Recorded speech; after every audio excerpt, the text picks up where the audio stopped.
Esse quarto episódio de It, Bem-vindos a Derry, trouxe pra gente finalmente a origem da coisa, né? Como que o It veio parar na Terra e também trouxe a cena mais assustadora e bizarra do universo aí dos filmes e da série de It, né? Que a gente já presenciou tanto nos últimos dois filmes quanto nessa série. Eu tinha ficado com a cena anterior, né, do It perseguindo no flashback do general Francis Shaw, ele naquela floresta quando ele era criança, mas eu troco. Eu fico com o que aconteceu nesse episódio aqui com a Marge, mas vamos do começo. Esse episódio, ele começa com as crianças dando sequência ao plano que eles bolaram no episódio anterior, né, que era de ir no cemitério, arrumar um jeito do Pennywise se manifestar para eles, tirar a foto, levar isso para a polícia e tentar provar a inocência do pai da Ronnie. Só que quando eles levaram essas fotos para a polícia, os policiais não viram nada naquelas fotos, né? Isso prova que o Pennywise é seletivo em quem consegue ou não consegue ver suas manifestações, né? A única coisa que o Pennywise permite que os policiais vejam foi aquela foto dele, né, como um palhaço borrado. Mas por que ele deixou? Para descredibilizar as crianças, né? Tornar elas, perante os policiais, apenas crianças com medo de palhaço. Isso descredibiliza elas e faz os policiais, os adultos ali no caso, não acreditarem e não darem a mínima do que elas estão falando. Lembrando que os únicos adultos que sabem ali da existência do Pennywise são os ligados ali ao exército e à força armada que está de fato tentando tornar o Pennywise numa arma. Uma das coisas que mostra, né, realmente essa seletividade que o Pennywise tem em quem pode ver ou não suas manifestações, acontece lá em It, capítulo 1, quando a Beverly tem o seu banheiro ali todo coberto de sangue e ela tenta falar para o pai dela o que aconteceu e o pai dela, quando entra, nem vê o sangue ali nas paredes, né? Para ele, o banheiro tá normal. As únicas pessoas que conseguem ver são as outras crianças do Clube dos Perdedores ali, né? Que veem o sangue ali e ajudam ela a limpar. Isso prova nessa seletividade que eu tô falando que o Pennywise tem. A partir do momento que eles percebem que o plano não dá certo, né, que deu ruim, deu head no plano deles, eles passam a seguir duas linhas, né? Uma que é tentar entender se isso que eles estão passando já aconteceu antes na cidade e fica a cargo da Lily descobrir isso, porque ela vai conversar com o único adulto, né, no caso a única adulta que poderia, né, que acredita no que ela está passando e no que ela fala, que é a chefe da limpeza lá do hospital psiquiátrico, né, Juniper Hill, de onde ela estava. E essa moça, ela literalmente confirma para ela, né, ela fala que já teve casos bizarros, né, como por exemplo de crianças desaparecendo do nada no passado. E galera, um fato interessante dessa cena é que essa mulher, tem muita gente teorizando que ela pode ser a filha do Pennywise original, né? O palhaço de onde a coisa se inspirou, né? Tomou a forma para poder assustar as crianças, né? E isso não foi confirmado. Eu acredito também que não será confirmado, mas eu acredito fielmente que isso possa ser verdade. Só não acredito que eles vão falar é isso e ponto na série, né? Eles vão deixar mais com referências que vão confirmar pra gente assim de forma mais sutil.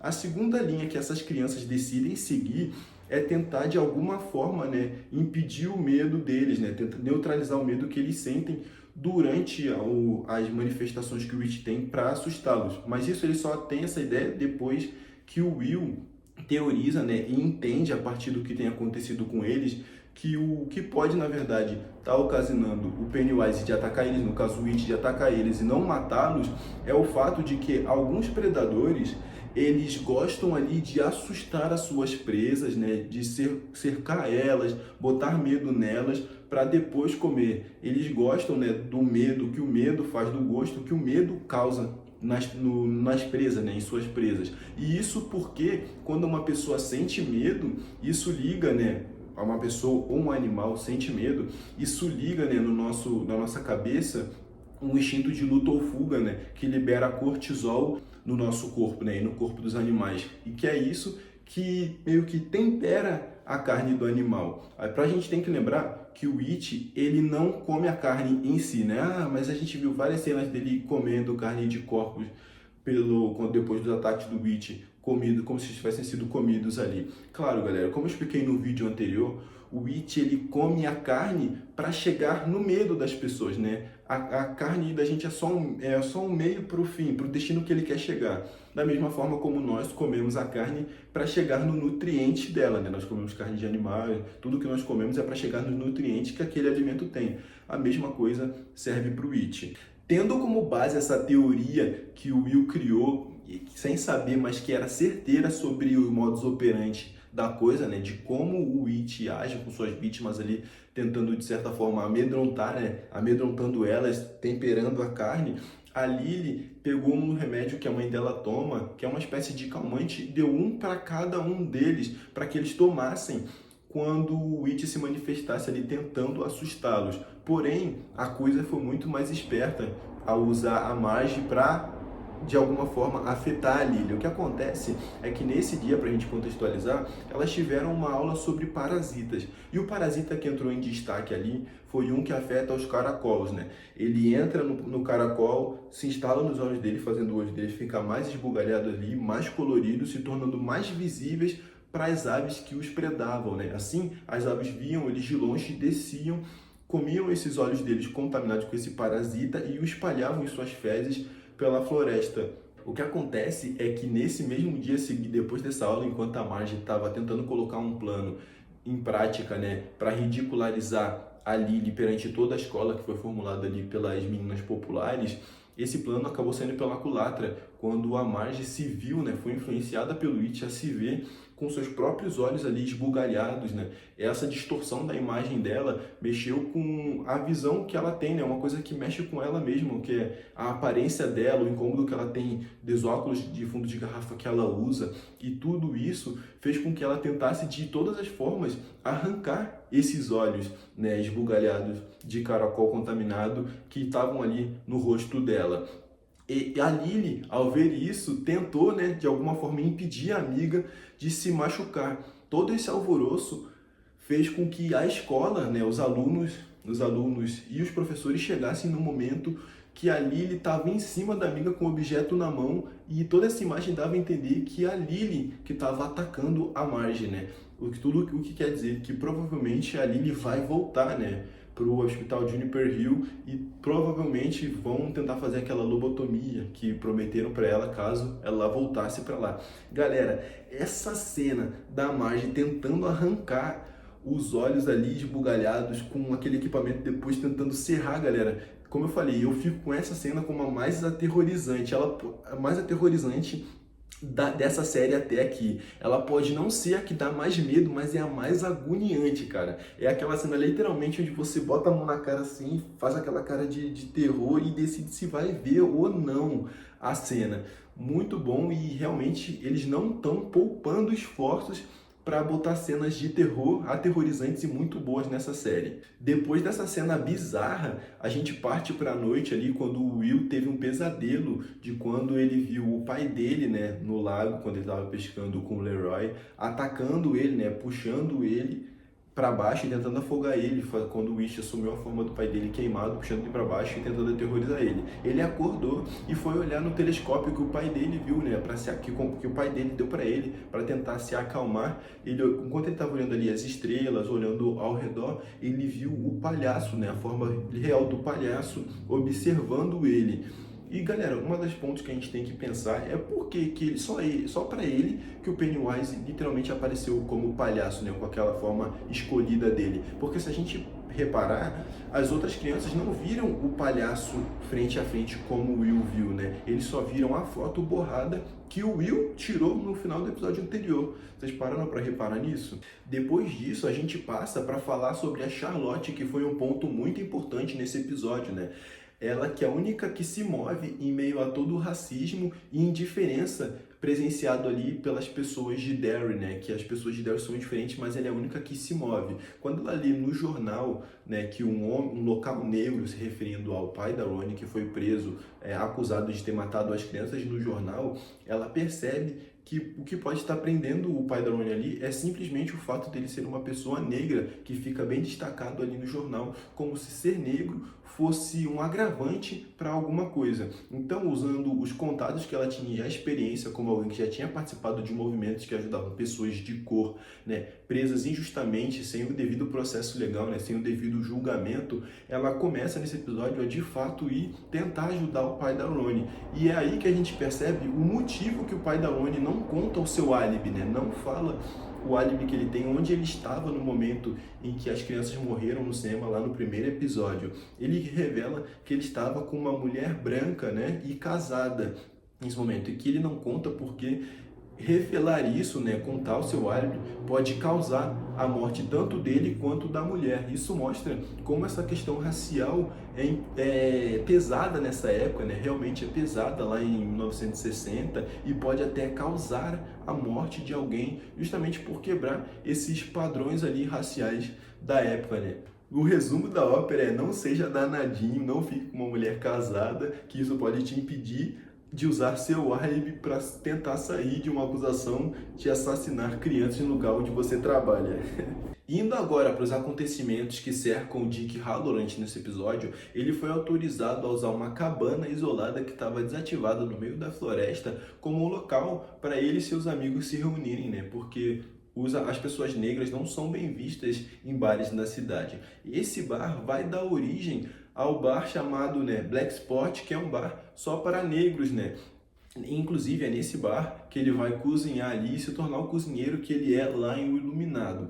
Esse bar ele carrega, né, esse bar para negros, o Black Spot, ele carrega uma carga, né, uma marca também das catástrofes que vão acontecer futuramente em Derry, né? Quando a coisa incitou um grupo de racistas a botar fogo nesse bar, e ali onde o Will, isso mesmo, o Will, que é o filho do Major Leroy Hanlon, morreu mais futuramente, né? Por isso que quando o It atacou o Will nesse episódio e puxou ele para baixo ali com uma imagem queimada do pai dele, usando a imagem do pai dele queimado, que ele sabe que é o que ele tem mais medo, e ele até inclusive revela isso nesse episódio para as outras crianças que fazem parte do grupo dele. O It, usando a imagem do pai dele, não fala você também vai flutuar, né, como ele geralmente diz para as pessoas ali que ficam flutuando, as crianças que ele pega. Ele diz que ele também vai queimar. Como eu falei, referência à forma como ele vai morrer futuramente, né, quando o bar Black Spot foi atacado por esse grupo de pessoas racistas que levaram à morte dele. Isso também é referenciado, né, lá em It capítulo 1, quando o Mike Hanlon, né, um dos grupos ali, uma das crianças do grupo dos perdedores, tem a visão ali que o It causa nele de pessoas ali numa porta tentando escapar de um lugar que está sendo incendiado. Ou seja, o Mike, ele é neto do Leroy e filho do Will, né? Que ali ele tem medo dessas pessoas sendo queimadas nesse bar, porque é onde o pai e a mãe dele morreram. Nesse lugar também, na cabana, o Leroy ele tem uma visão ali da avó dele, que é quem passou, né, geneticamente o brilho para ele, onde a avó dele diz: mantenha a tampa bem fechada. Isso quer dizer que a caixa onde ele mantém os medos dele bem fechados na cabeça dele provavelmente estão sendo abertas, e é isso que o It vai usar e vai continuar usando ainda mais para continuar aterrorizando ele. Só que o acontecimento mais importante desse episódio foi quando o exército levou o Daniel para o Dick Hallorann interrogar, né, entrar na mente dele e descobrir tudo que a tribo indígena dele sabia sobre a entidade, sabia sobre a coisa. E quando o Dick Hallorann entrou na mente dele, manipulou a memória dele para que ele contasse a história e revelasse a origem do It, né, a história que era passada ali na tribo dele de geração em geração, para que todos conhecessem a origem daquela entidade, foi aí que o Daniel revelou a história para o Dick Hallorann. Ele contou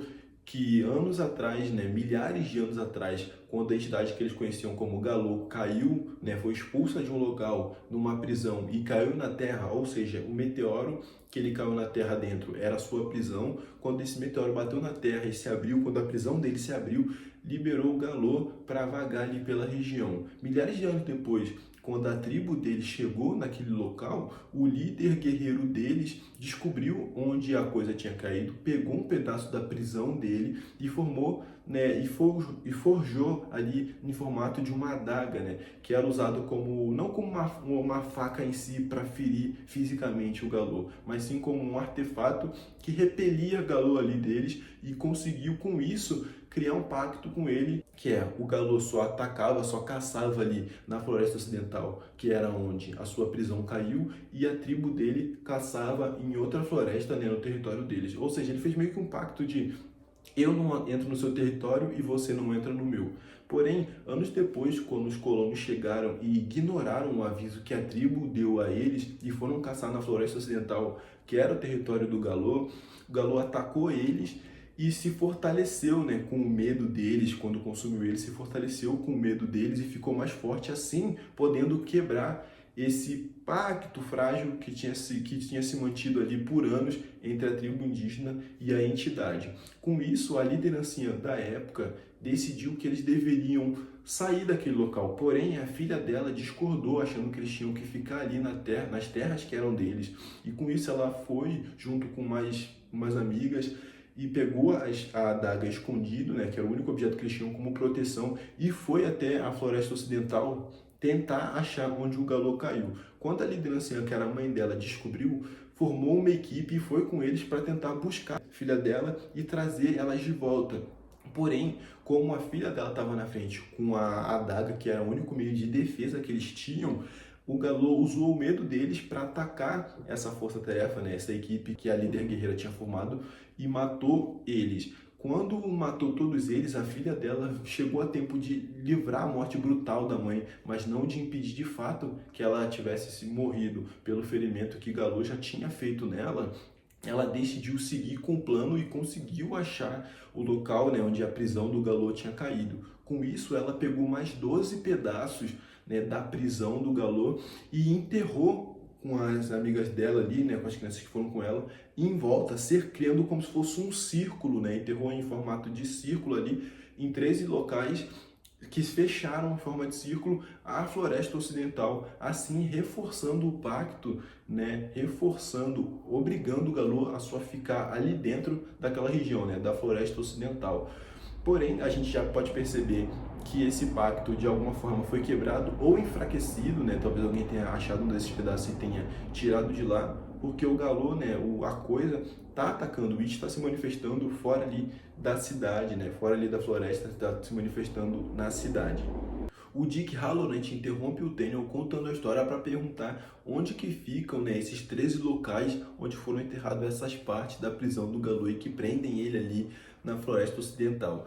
O Daniel, para responder, abre uma porta e revela a famosa casa na rua Nabon, onde o grupo dos perdedores tem um embate direto com It, lá em It capítulo 1. E ele diz que embaixo dessa casa eles vão, seguindo os túneis, encontrar esses 13 locais.